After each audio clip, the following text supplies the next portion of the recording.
गर्दन पर आरे चलते थे फिर भी चीख नहीं पाए।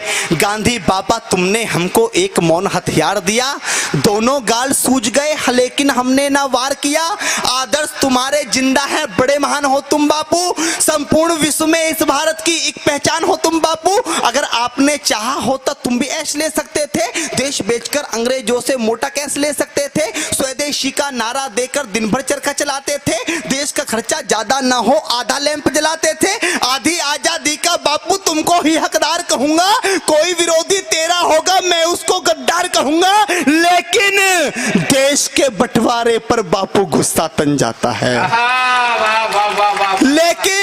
लेकिन देश के बंटवारे पर बापू गुस्सा तन जाता है, गुस्से के बदले किसी गौड़ से का मंदिर बन जाता है। अरे भारत माता की छाती पर, भारत माता की छाती पर चलता आ रहा रुका नहीं, सन 47 का बापू तुमसे बंटवारा रुका नहीं, सन 47 का बापू तुमसे बंटवारा रुका नहीं। तुमने तुमने तुमने तुमने बापू बोला था ये शाख नहीं छटने दूंगा, अरे इंच इंच कट जाऊंगा पर देश नहीं बटने दूंगा।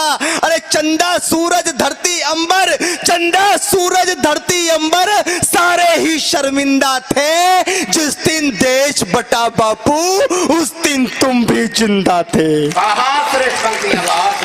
चंदा सूरज धरती अंबर सारे ही शर्मिंदा थे, जिस दिन देश बटा बापू उस दिन तुम भी जिंदा थे। वैसी दरिंदों के हाथों से महिला हुए खिलौने थे, कविताओं में क्या बतलाऊं कृत्य कितने घिनौने थे। 40 लाख मृत लोगों का जिम्मेदार किसे लिखूं, देश बांटने वालों में बोलो गद्दार किसे लिखूं। और कितनी थी आंखें जो रोते रोते पथराई थी, पूछ रही लावारिस लाशें जो कुत्तों ने खाई थी, पूछ रही लावारिस लाशें जो कुत्तों ने खाई थी।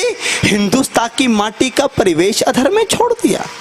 कविता की सबसे कड़वी पंक्ति, इससे कड़वा मैंने कुछ नहीं लिखा, कि हिंदुस्तान की माटी का परिवेश अधर में छोड़ दिया, बंटवारा करके भी बापू देश अधर में छोड़ दिया।